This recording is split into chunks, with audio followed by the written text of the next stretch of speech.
Ya, para penonton, itu berkenaan dengan cuaca di sekitar Malaysia. Jadi hati-hati perjalanan anda, rancang perjalanan anda supaya insyaAllah kita dapat memastikan perjalanan kita berjalan dengan lancar. InsyaAllah. Baik, dan seterusnya kita akan berbicara tentang Citra Warna Keluarga Malaysia 2022. Kalau sebelum ini mungkin dinamakan sebagai Citra Warna Malaysia. Tapi tahun ini ditukar lebih sempurna, iaitu Citra Warna Keluarga Malaysia 2022. Dan tuan rumahnya, program ini adalah berlangsung di Sarawak. Baik. Dan kita akan berbicaralah tentang perkara ini ataupun program ini dengan lebih lanjut. Semestinya bersama dengan saya kenalkan Yang Berhormat Datuk Seri Hajah Nancy Shukri selaku Menteri Pelancongan Seni dan Budaya. Assalamualaikum, Datuk. Salam. Apa khabar? Alhamdulillah, terima kasih menjemput Mutek. Ya, sama-sama, cantik bergaya, Datuk. Masya Allah. Baik, sebagai permulaannya, Datuk mungkin boleh kongsikan kepada saya dan juga para penonton tahun ini menyaksikan Malaysia menumpukan kepada usaha merancangkan pemulihan ekonomi negara lah. Kalau kita lihat kan berdepan dengan pandemik COVID-19, cukup ramai yang terkesalah mengenai perkara ini. Dan sebagai permulaan, mungkin boleh kongsikan bagaimana Motek selaku kementerian yang bertanggungjawab dalam mempromosikan Malaysia di mata dunia menerusi daripada sektor pelancongan dan juga kebudayaan. Silakan. Ya, terima kasih kerana membawa Motek kemari untuk berkongsi dengan pihak di luar sana. Memang kalau kita tak ketahui, umum dah ketahui bahawa sektor yang paling terjejas ialah sektor pelancongan. Jadi maka sebab itu kita perlu memikir secara strategik macam mana kita nak membantu membina semula ini ekonomi kita melalui sektor pelancongan. Jadi sebab itu kita ada satu projek yang kita namakan projek rintis gelembung domestik untuk Langkawi. Itu mula-mula kita adakan untuk pelancong domestik dulu yang dilancarkan dan yang bermula pada 16 September pada tahun 2021. Dan kita mensasarkan bahawa pelancong domestik ini yang akan datang adalah seramai pada 31 Disember seramai 200,000 pelancong kita. Jadi kita sasarkan di situ dan lepas itu kita perhatikan sehingga hari ini sehingga 9 Februari, bukan hari ini, 9 Februari angka yang saya perolehi bersama juga dengan pelancong gelembung rintis itu disamakan dengan untuk projek Langkawi untuk antarabangsa, di mana pelancong antarabangsa datang bermula pada 15 November. Jadi keseluruhan ini kita dapati kita ada 720,000 pelancong yang datang. Pelancong dari antarabangsa dalam 4,200 macam tu. Jadi kita dapat melihat bagaimana potensi projek ini boleh membawa dan juga menjana ekonomi yang besar. Di mana kita dapat menjana dalam 750 juta ringgit. Bayangkan dalam masa yang singkatlah kiranya. Walaupun kalau dikira kita tidaklah dapat mendapat apa yang kita perolehi pada tahun 2019. Kalau di 2019 ekonomi pelancong domestik yang datang yang berbelanja yang kita dapat daripada resit tu ada dalam 103 bilion ringgit. Itu untuk domestik sahaja.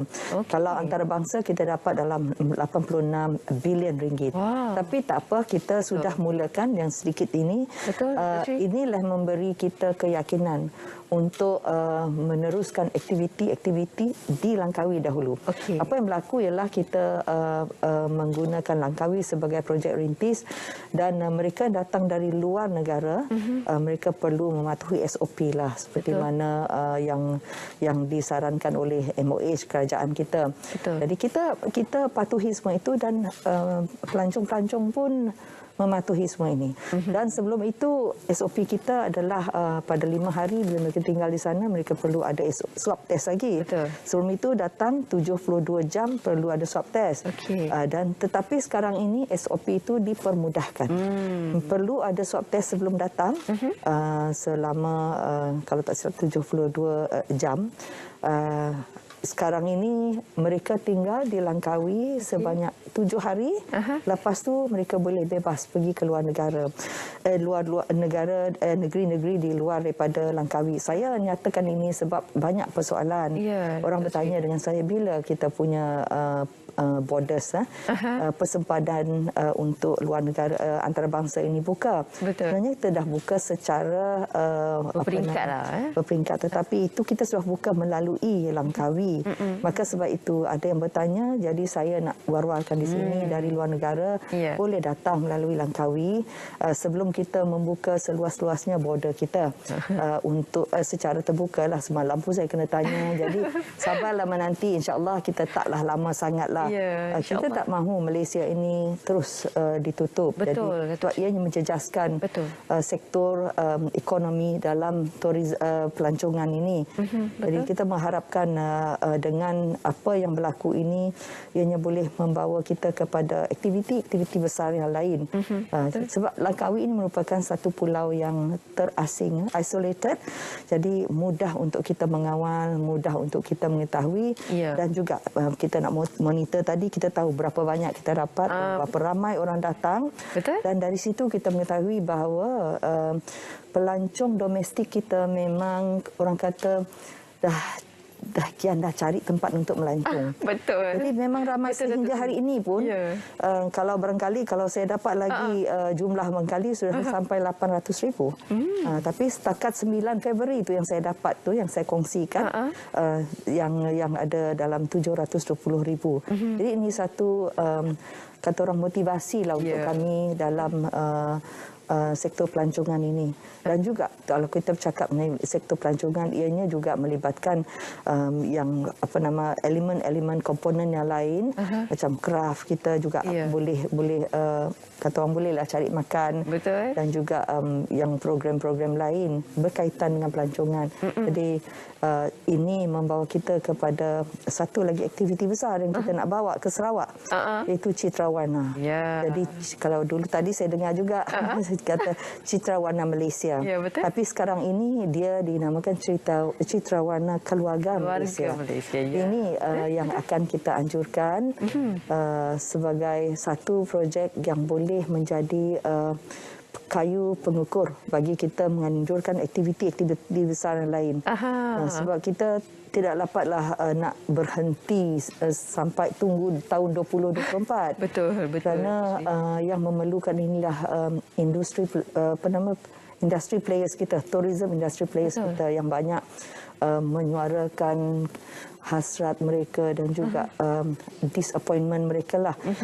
Mereka susah hati bagaimana nak cari makan kalau begini saja kita tutup saja.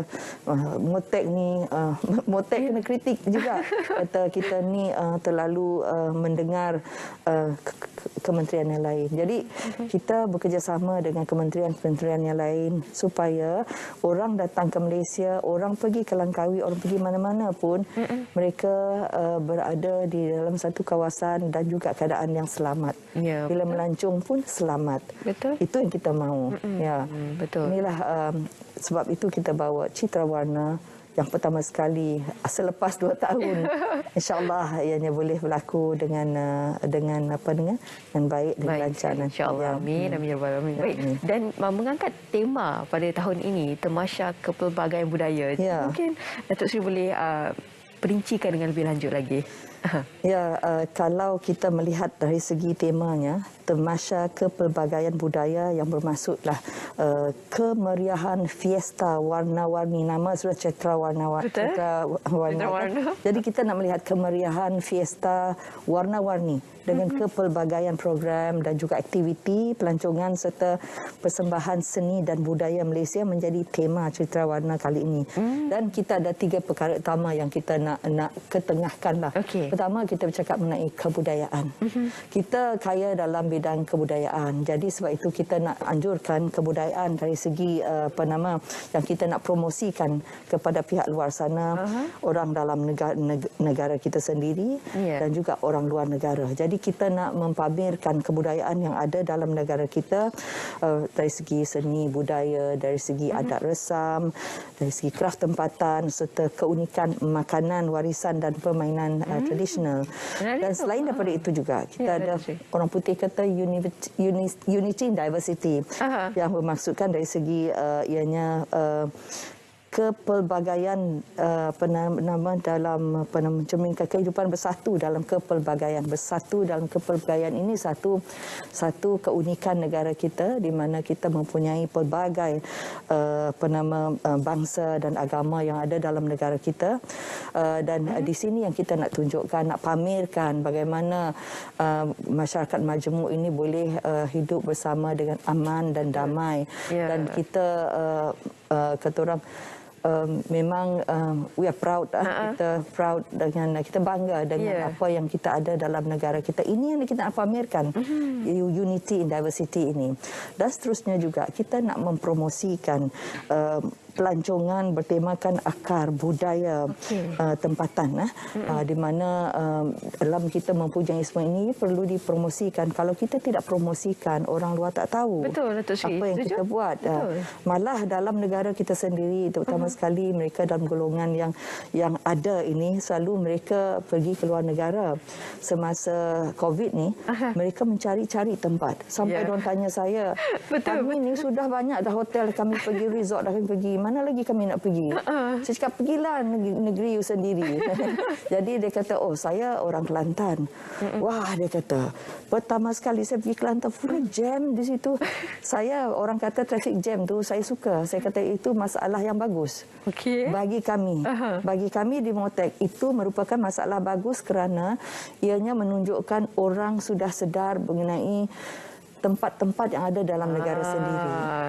Good sign lah, Datuk Sri.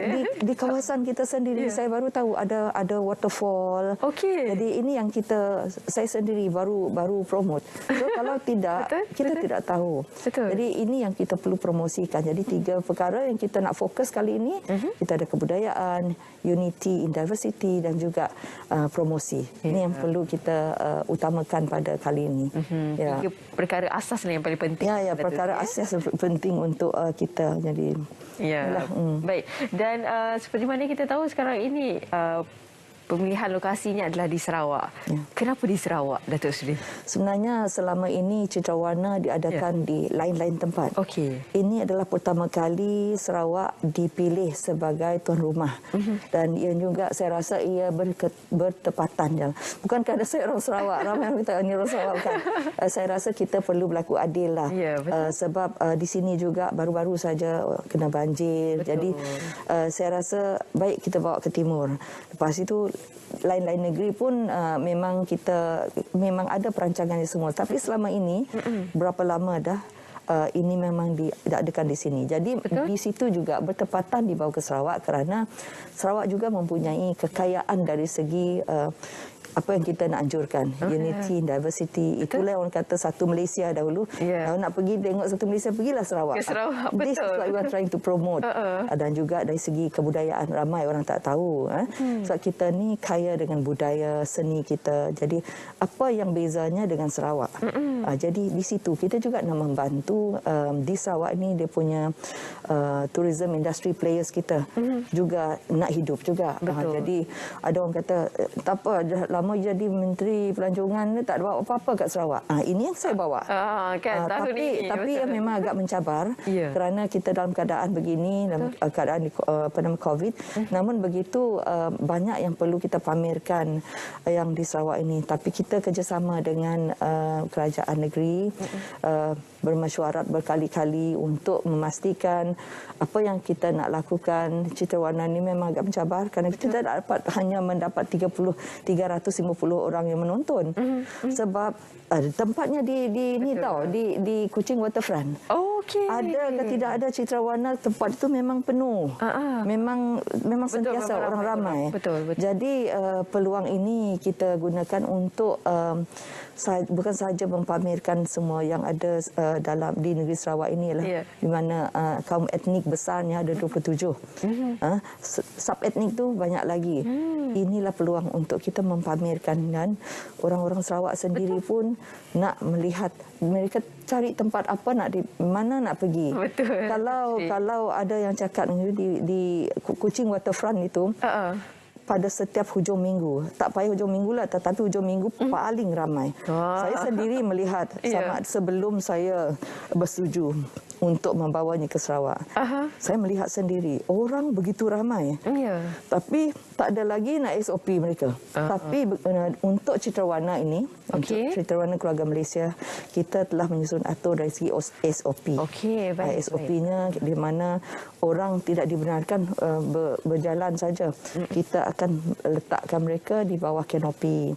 Jadi dia teratur 350 orang satu kanopi supaya mereka dapat menonton dengan lebih mudah, dan mereka juga melalui enforcement penguatkuasa untuk memastikan mereka mematuhi SOP.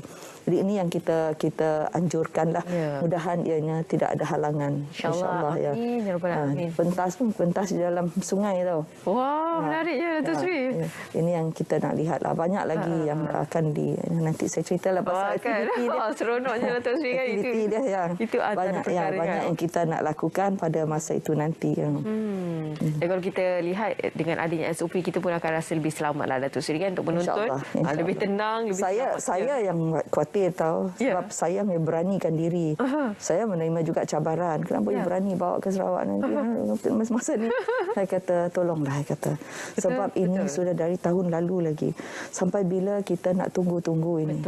Kita perlu buka sektor ini, dan pada masa yang sama juga ia akan menjadi kayu pengukur dalam apa juga aktiviti yang kita akan anjurkan. Banyak aktiviti lain macam resepsi Tahun Baru Cina ni kita tak dapat buka besar-besaran. Kita hanya buat resepsi, bukan lagi majlis ramah tamah macam dulu. Oleh kerana agak khawatir. Jadi kita cubalah Citawarna ini. Jadi saya mengharaplah mereka yang menonton tu pun sama-sama menepati dan mematuhi SOP yang dikenakan. Baik, dan konsep dan pengisian lah bagi Citawarna Keluarga Datuk Sri. Bagaimana? Banyak. Saya sampai merujuk sini kerana saya tahu dia banyak sangat programnya. Kita sebenarnya dia bermula pada 24 Februari sehingga 27 Februari. Jadi dari 24 hari bulan tu kita memang banyak, kita ada festival craft pada 24. Kita ada juga ini di kawasan Main Bazaar dekat dengan waterfront tu. Kita ada konsert sapik pada 27 hari bulan. Tapi sebelum itu pada 26 hari bulan malam gala itu Yang Amat Berhormat Perdana Menteri dan juga Yang Amat Berhormat Ketua Menteri Sarawak akan bersama dan Perdana Menteri yang akan merasmikan malam gala itu. Dan konsert sapik pada 27 hari bulan itu akan mereka akan dimasukkan dalam Malaysian Guinness Books of Record. Jadi pertama kali dalam 200 orang kah? Kalau saya tak silap mereka yang bermain sapik ini. Jadi ini yang pertama kali untuk kita menganjurkan ini. Maka saya harap ini akan menarik minat yang mereka dalam bidang muzik ini. Selain daripada itu juga kita akan adakan Festival Gendang Sarawak. Sarawak ni memang terkenal dalam bidang bergendang dan kita juga adakan peragaan busana kraft tekstil Malaysia. Jadi mereka yang berminat dalam bidang kraft tekstil ini akan meragakan busana kraft tekstil oleh peragawati bersama artis jemputan. Itu artis jemputan, dia tak nak bagi tahu saya takut saya terlepas cakap. Tak ada lagi kejutan. Jadi ada juga peragaan produk seperti batik, songket. Kita sekarang ini mempromosikan batik dan juga songket. Batik Malaysia, Saya nak cakapkan orang batik Malaysia. Kita mesti ngacak ini batik Malaysia. Dia banyak pelbagai kan. Dan songket kita ada perbezaannya dengan negara-negara lain. Dan kita ada juga seminar, kolokium ini dalam bidang keilmuan lah. Dan bicara komuniti Sarawak ini akan diketuai oleh dipimpin oleh Arkib Negara Malaysia Cawangan Sarawak lah. Jadi seminar dari segi keilmuan yang kita akan adakan. Jadi semuanya mempunyai dia akan dia inklusif lah. Program kita di sana bukan saja hiburan, bukan saja craft, tapi juga ada keilmuan. Dan ada juga pameran gastronomi Sarawak.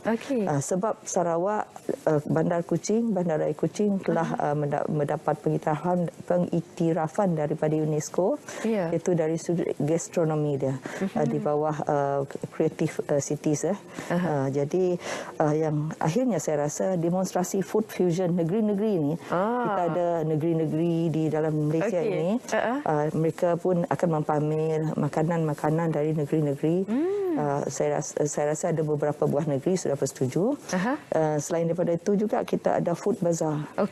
Food bazaar di kawasan Padang Merdeka. Jadi tempat kita bukan hanya sahaja di Kuching Waterfront, tetapi juga di Padang Central, di Padang Merdeka, di juga saya sebut Padang Central itu nama lama. Lepas tu di Main Bazaar.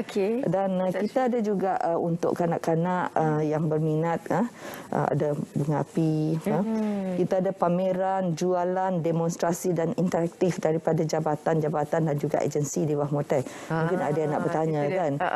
Dan juga of course persembahan kebudayaan pada inilah yang dia sebenarnya persembahan kebudayaan ini yang paling utama pada malam bersama dengan Yang Amat Berhormat Perdana Menteri dan juga Ketua Menteri. Tapi pada masa-masa lain tu ada juga poket-poket yang persembahan tu kan. Itu dia. Dan ada yang cantik lagi, perarakan perahu tambang, perahu sebenarnya kami Sarawak sebut perahu tambang, berhias di sungai itu nanti pada malam yang sama, pada malam 26 hari bulan.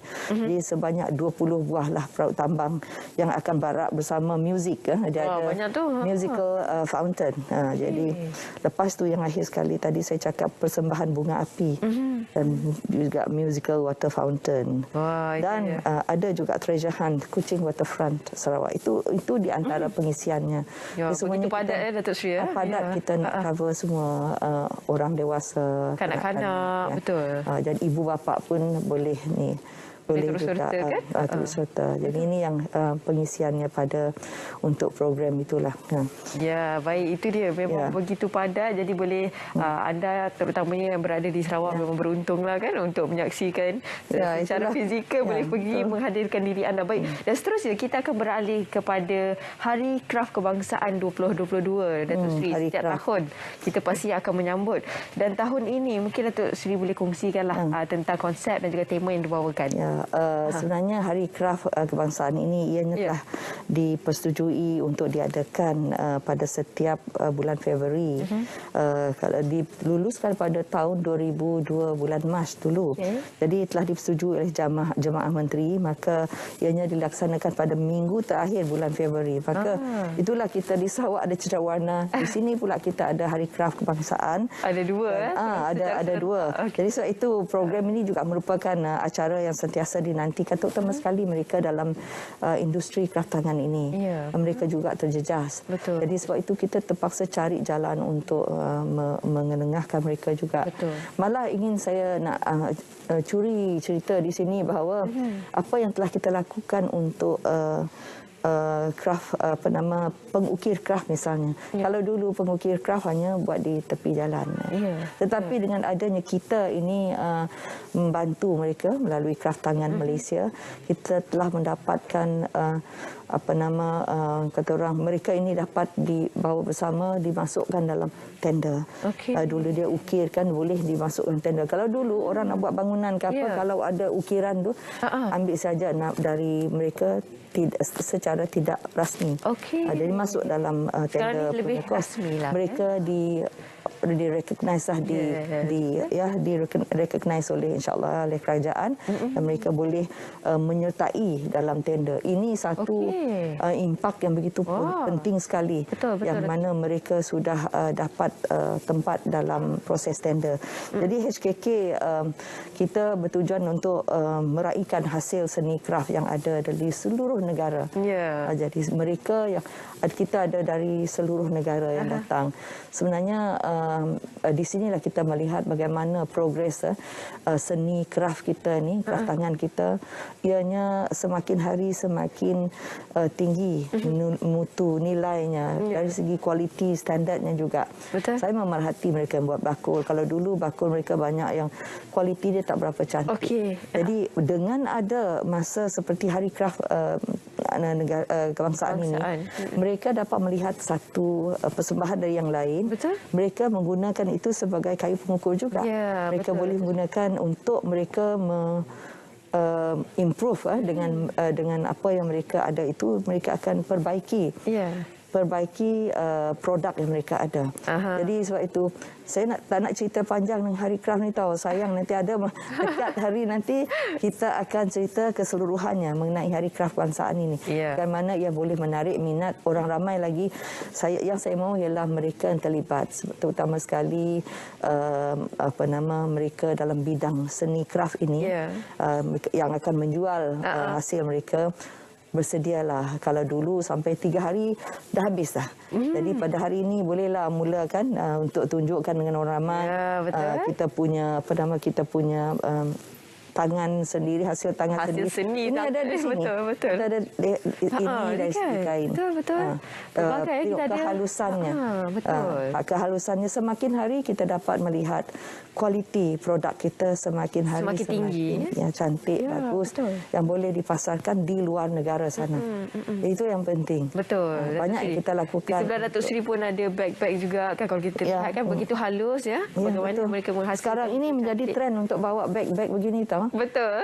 Jadi saya mengharapkan semua pihak, termasuk pengguna juga untuk menghargai kraft tempatan kita, supaya mereka juga dapat membantu ekonomi kita, pada masa yang sama juga dapat memperkayakan seni kraft kita. Yang ini pun cantik juga Datuk Seri ni. Sama pula dengan sama saya. yang baju. Warna purple sama pula kan. Ini antara hasil-hasilnya. Begitu cantik kalau kita lihat. Ya, betul. Ada 2 dah ni, sesuai dah ni. Untuk kita letakkan di sofa ni Datuk Seri. Masya Allah. Ya, syukur. Baik, terima kasih saya ucapkan kepada tetamu saya yang berhormat Datuk Seri Hajah Nancy Shukri selaku Menteri Pelancong Pelancongan Seni dan Budaya. Terima kasih banyak Datuk Seri. Terima kasih banyak kerana membawa kita kemari. Sama-sama. Moga dimudahkan segala urusan. Moga program kita berjalan dengan lancar Datuk Seri. Amin, insya-Allah. Amin. Baik para penonton, seterusnya kita